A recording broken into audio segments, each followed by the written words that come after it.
really passionate about making like the perfect loaf of bread, which I know doesn't exist, but I'm always asking, how can I do this better?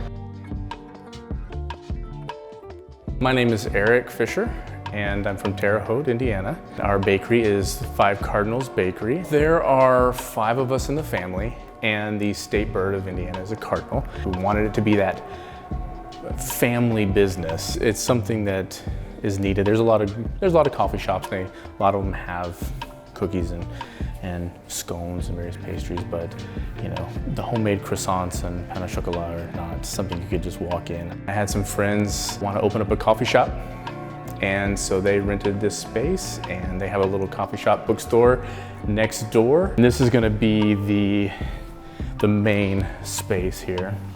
It's really exciting. There's places called the Magpie's Nest, which goes well with the 5 Cardinals. So this is going to be the actual desk table that they use.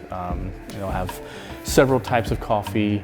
Comes with this kitchen space, and they asked us if we wanted to sublease from them and have a commercial bakery. So here we are.